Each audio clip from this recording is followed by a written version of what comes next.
Good morning everybody and welcome back to the channel. I hope you're all doing really well. I have had a highly requested video that I thought I would share with you today. So I started my business back in 2021 and I literally had no money. I had my last paycheck to get me by, that was to pay my bills and to set up my business.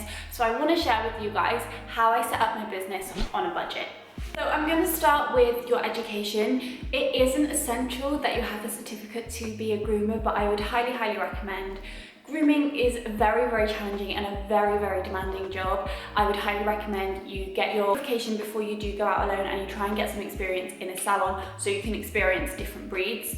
I know different courses of grooming can range between £100 and £3,000. It is really important that you can try and find somewhere that will either train you in the salon course week by week and learn that way. The second thing I want to mention before you start setting up your business is you need to register your business and you also need to be insured. It's so important that you get your insurance. I think mine is £20 a month, which I think is really reasonable, which is going to cover me if any accidents do happen in the salon, which is still common. So it's super important that you are covering yourself with your pet insurance. You're also going to have to decide where you want to set up. Is it going to be at your house? Are you going to rent a space? So that's some other factors that you need to take into consideration. I, at the moment, work from my mum's garage, so it is saving me a lot of money on rent. I do pay rent, but it's only a very minimal amount compared to if I rented a unit. You also need to figure out whether you need a license to work there, and you also need to figure out your insurance where you're working as well. So personally, I have my own insurance that's going to cover myself, so my public liability, and then I also have to insure the garage that I work at my mum's separately. So that's a whole nother lot of insurance that you pay on top of your house insurance. So that's something that you really need to consider. So those few things that I shared with you I think are essential before you decide to set up your business, because you definitely need them before going forward. So now I'm going to move into the gritty good stuff and the things that you really need to set up properly, the actual physical items that you need to buy to bring into your salon. I'm going to start with my bathtub because I feel like this is a really interesting one. Now, dog grooming baths are extremely expensive. They're between £1,000 and £5,000 if you want a good one. And at that point in time, I really did not have that much money. I was working a minimum paid job and I had other bills to come out, so I did not have that sort of money spared to be spending on a bath unless I wanted to go into debt.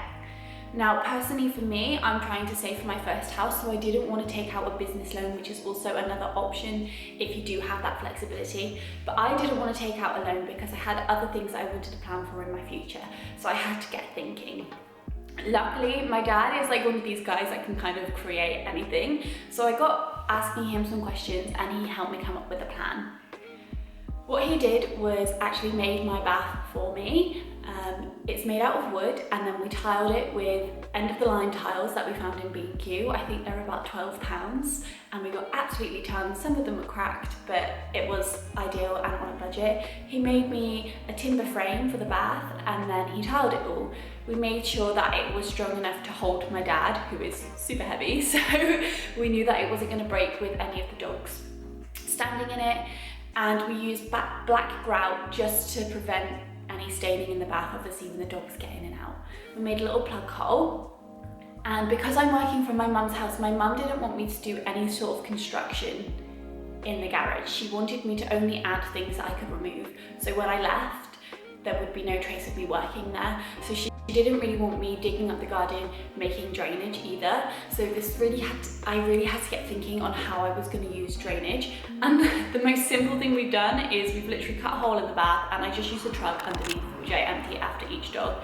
It works absolutely fine. It's not ideal, but when you're setting up on a budget, it's a really good option to have this. It does get a little bit frustrating when I have dogs, and in between jobs I have to run out to empty the water, but it's not really that much of a big deal, and I know in the next few years I'll be able to afford a much better and bigger bath. But for starting up, this was such a good option. And the next item I'm going to talk about is a grooming table. Essentially, you want a table that can go higher and lower. You can get the fixed tables that just pop up if you do want a really cheap budget option, but ideally for your back and your health, you want a table that can move up and down. the range, you're going to have an electric table, which I, again, couldn't afford. But if you look on Amazon, they actually have a really wide choice. Opted for one that wasn't electric, so I could save some money, and they had a few different colours. I wasn't sure how it was going to turn out. I did have to get my dad down to help me build it, but it highs and lowers, and it works perfectly well. I have no issues with this table at all, and I would highly recommend it. I think it was pricing at around $250, which is very reasonable for a dog grooming table. So I would definitely have a look on Amazon and see what you can get. I do not think it's essential that you have an electric table at all, but I would say it's essential to have a table that can go higher and lower just to protect your health. The next item I'm going to talk about is your hairdryer. So the first three items I've kind of gone into detail that are quite pricey, elements that you need in your salon that are a must. So I really had to get looking to see what I could find that was going to benefit my budget. Again, on Amazon, they have fantastic dryers. My little pink dryer I've had for 2 years, bearing in mind I groom 5 days a week, and it's been absolutely perfect. I have no issues with it at all. I think it was around £50, and ideally, again, in the future, I would like to invest in a higher quality dryer, but for now, this is ideal. So I have two. I normally use my blaster, and I also have just a small face dryer for the dogs. Wool do offer one of these on Amazon as well, which is £20. I really would say you need both, especially if you're doing big dogs. It's going to cut your drying time down quite a lot. The next thing that you're going to really want to consider is your water connection. It depends on what bath you go for. If you do something similar to me, you need a connection for the water, and you may need it to be hot or cold depending on your bath. Like I said, if you have a hydro bath, I think you can put cold water in and then it heats the water for you. We made an incision through the wall into the garage, so I had a hot and cold feed. Before I had this feed, it was I needed to start straight away, and that wasn't going to happen immediately. So I actually started using a Mud Daddy, which is a big truck that you can fill up with water, and it pumps water out at a high pressure. It's not perfect, but this is really good for dogs that are a little bit apprehensive about being in the bath. Also, it's an ideal option if you don't have the option to have hot water in your building, but it does mean you have to keep going out to fill it up with warm water throughout the day. For the first month of me being in my garage, I did actually use a Mud Daddy, and I had no issues with it at all. It's not perfect, but for a budget grooming salon, it's going to work for you. They do miniature versions as well, so I would definitely recommend this brand. Like I have talked an immense amount, I'm going to give you one more thing that I would recommend you have in your salon. I don't actually have this, but it's because I have foam flooring, and I would definitely recommend this to any groomer that is setting up. Oh my gosh, it is a lifesaver. So your scissors will get knocked on the floor, your clippers will get knocked on the floor, and you're probably going to get a bad back. So a lot of groomers will put supports down on the floor so that when you stand on them, you do have a bit more support in your feet and in your lower back. But I just have the foam flooring, and I find it really beneficial. It wipes dry very easily.